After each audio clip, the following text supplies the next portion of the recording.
ما در همین یک شهرکی روسیه فدراسیون روسیه مسجد ساخته استیم و برادران ازبکوی تاجیکوی که اشتراک دارن به همین ساختن مسجد یکان گپ میزنید ما همین نوارتونه جوی درکارش بریده ما همین گروپ ها میپرداختیم برادران. بسم الله الرحمن الرحیم. برادران عزیز، ساختن مسجد بسیار فضل عظیم دارد. پیامبر صلی الله علیه و سلم که من بنا لله مسجدا بنا الله له بیتا فی الجنه، کسی به خاطر الله مسجدی سازد الله تعالی برای او یک قصر در بهشت می سازد. در بعضی روایت ها آمده است، بعضی علما حدیث را حسن گفتند ولو کمفحص قطات، و معناش درست است، اگرچه به قدری لانه کبوتر باشد. کفترخانه کبوترخانه چقدر جا را میگیرد؟ یعنی یک کوادرات، یک متری کوادراتی نه، یک متری کوادراتی شاید به $1000 یا $2000 بود شود. یعنی هر یک متری کوادراتی مسجد شاید $2000 صرف و خراجات شد، شاید $1000 از هر کشور فرق میکند. یعنی یک آدم شاید به یک متری کوادراتی سهمش میرسد. یک آدم ولو کمفحص قطات گفتند، اگرچه به یک لانه کبوتر، در بعضی روایت‌ها اگر چنده که به مقدار تخم کبوتر، یعنی این مسجد به اگر تخم کبوتر کتی پر کنید، چند دانه تخم کبوتر کتی مسجد پر میشد، از زمینش تا آسمانش تا شیفتش چند دانه تخم کبوتر میرفته شد، همون به مقدار یک تخم کبوتر اگر سهم داشته باشد برای وی هم الله تعالی در بهشت خانه میسازد. بنابراین کسی که با مهنتش خدمت کرده است، بعضی آدما بودن پول و مال نداشتن، شرایط نداشتن، لیکن یک مردی کارم 100 سامان میگرفت وقتی که ما مسجد میساختیم. گاها برای برآوردن پرتوها رو به پرتوخانه ها یا خاک های اضافه گیرا برای برآوردن استا لازم میشد، یعنی مردی کار لازم میشد. رفته از بازار میاردیم 100 سامان بود همون وقتا، 15 سال پیشتر. بعضی آدما خودشون آمده میخواه کارها رو میکردن بی پول، یعنی این هم خدمت است. اون پول ندارد ولی آمده با جانش خدمت میکرد. یا استاهای بودن پول نمیگرفتن. بنابراین پیامبر صلی الله علیه و سلم اینا رو قدر میکردن. یک زن سیاه پوست بود، مسجد رسول الله صلی الله علیه و سلم رو گاه آمده میرفت. بعد پیامبر صلی الله علیه و سلم پرسیدن که همون زن کجاست؟ نمیبینم. این عادت داشتن حضرت، فلانی کجاست؟ گفته یار و دوست ها را پرسیده می ایستادن. گفتن که همون زن سیاه پوست کجا شد؟ گفتن که وای مرد یا رسول الله. بعد غضب کردن برای چی مرا آگاه نکردید به جنازه اش؟ کانهم تقالوا شأنها، گویا که آنها شأن آن زنک را کم حساب کردن. گفتن که این کرای پیغمبر صلی الله علیه و سلم به جنازش آواره کردن نه، گفته خداشون جنازه کردیم بردیم دفن کردیم. یعنی آدمی بی کس و بی ناکس و بی پول و بی چیز و شرط نیست که پیامبر صلی الله علیه و سلم تشویش دهیم، گفته برده دفن کرده بودیم. بعد پیامبر صلی الله علیه و سلم غضب کردن برای چی مرا آگاه نکردید؟ گفتن. بعد گفتن که دلونی علی قبرها، قبرش رو برای من نشان دهید.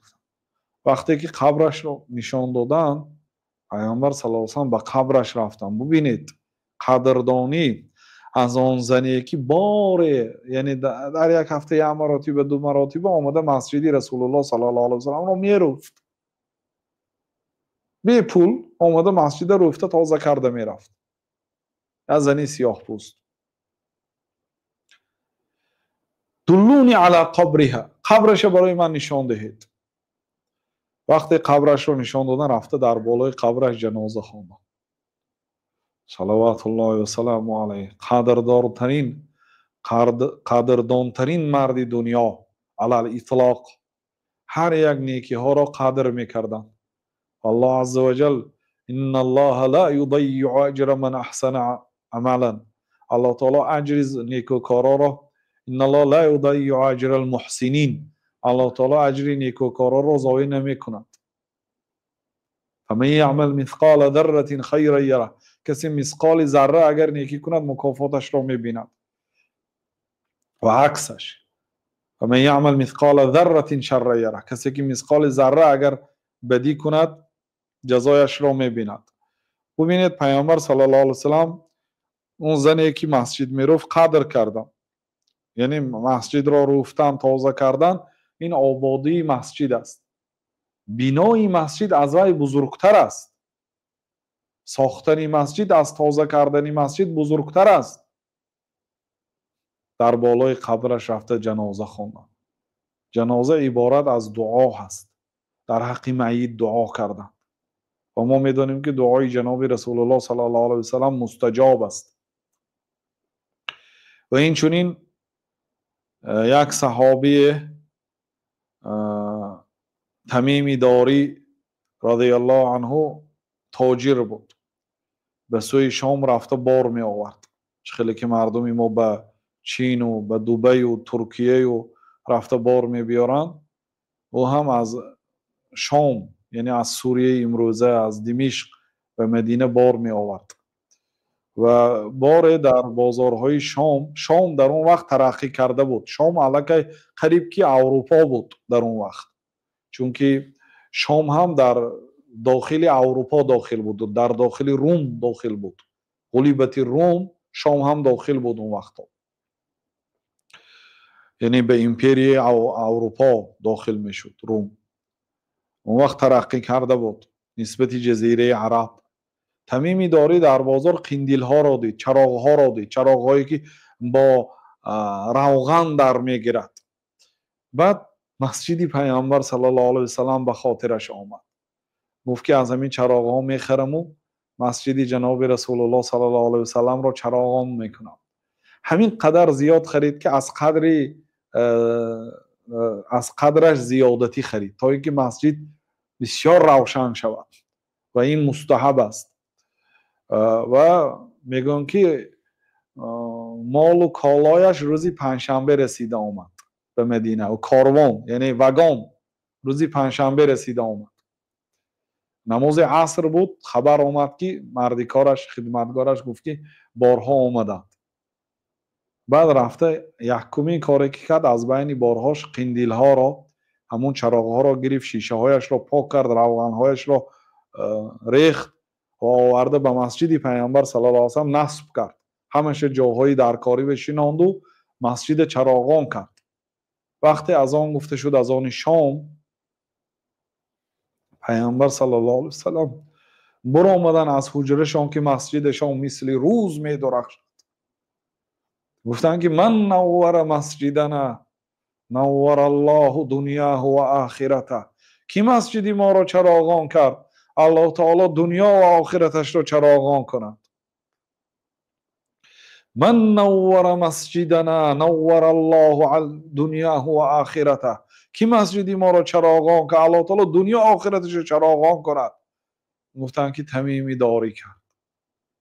بعد به سوی تمیم روی آوردند و گفتن که نورت الاسلام نور الله علیک فی الدنیا والآخره.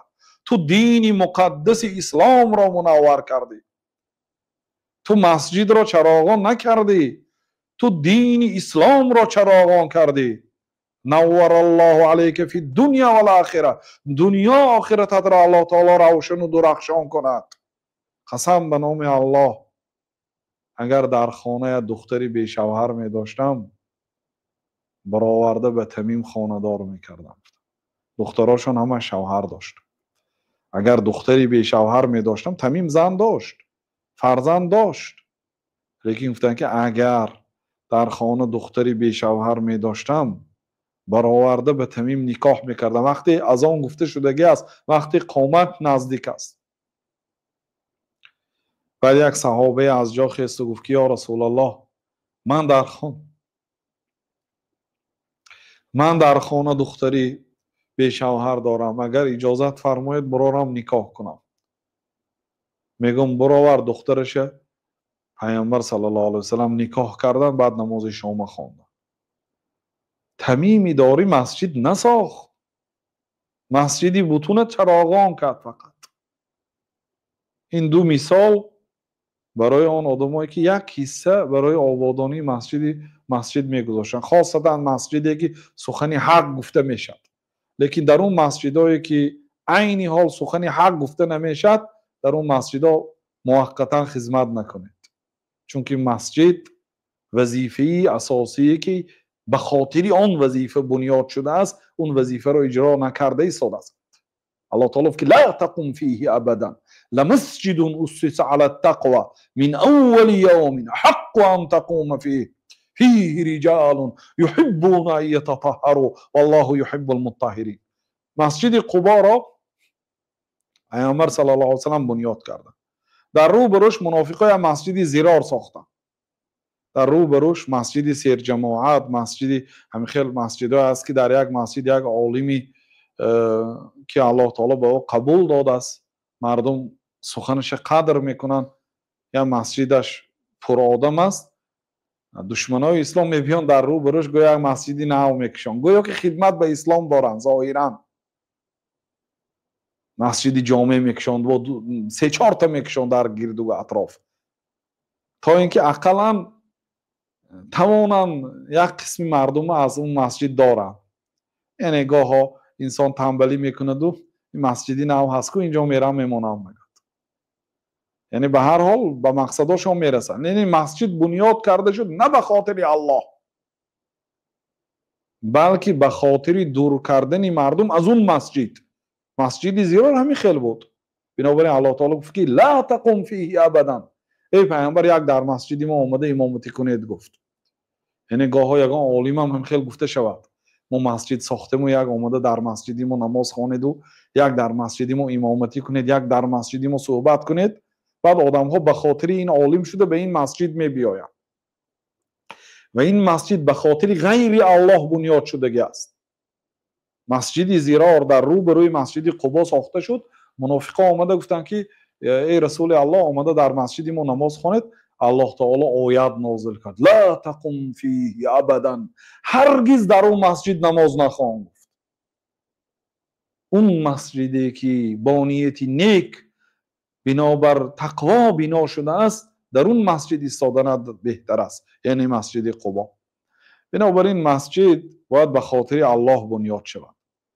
اینچنین مسجد باید وظیفه خودش به کدام خاطر بنیاد شد مسجد، اون وظیفهش اجرا کنه. اگر بینید که مسجد وظیفه خودش اجرا نمی کند بلکه برخلاف مقصد مسجد کار میکنه، مقصد مسجد نمازگزارها رو زیاد کردن، تعلیمات شریعت را به آنها دادن، شریعت را ترغیب کردن، مهر و محبت الله و رسول را در دل زائران مسجد جای کردن. اگر اون مسجد برخلاف همین کار کند، شما به اون مسجد کمک نکنید، به اون مسجد کمک کنید که به اسلام و مسلمان ها نفعش میرسد.